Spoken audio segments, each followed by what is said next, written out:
It's HPR1, All Things Considered, and I'm Dave Lawrence. British rock band Yes, back in Hawaii. You may recall their last visit in 2003. They played with the Honolulu Symphony Orchestra. Well, HPR got a chance to speak with all three remaining principals in the band, Alan White, Chris Squire, Steve Howe, ahead of the big concert tonight at the Blaisdell Concert Hall and Sunday at the MAC in Kahului.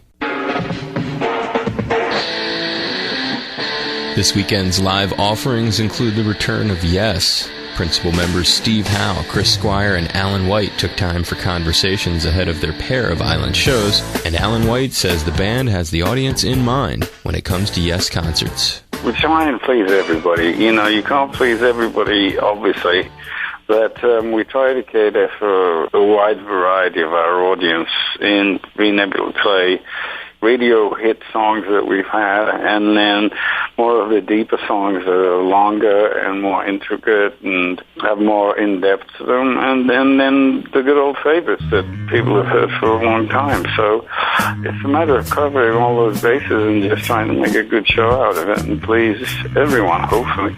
The last time Yes were here, they played at the Blaisdell Arena with the Honolulu Symphony.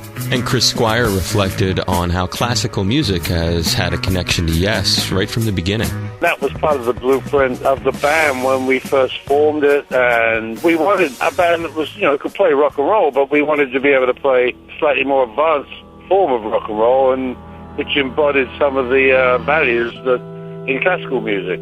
We're big Stravinsky fans, and mainly Stravinsky, but lots of other composers as well.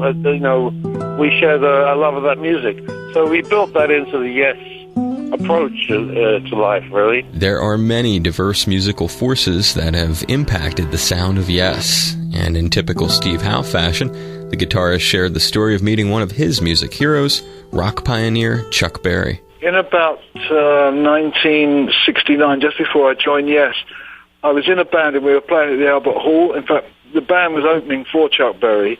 He walked on stage and looked at me and said, "I don't need you." But that didn't discourage me. I went to him in the dressing room and I showed him my guitar, my infamous 175.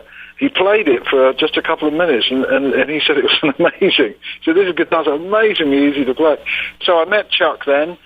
I told him, I loved his work and everything, and we had a quick chat. It was a very fortunate time to meet somebody that had been a major influence, because Chuck had been. You were up for being one of the musicians that night, and he was like, "I don't want you in the gig." Is that what he basically... Yeah. I thought he usually had a rhythm guitarist, but for some reason he saw me, and I was standing there with the 175, and he just said straight away, he said, I don't need you.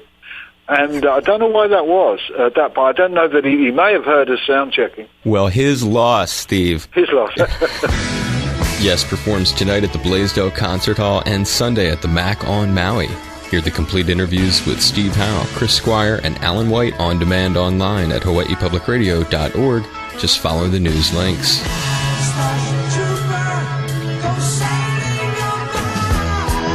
With Yes, I'm Dave Lawrence, HPR News.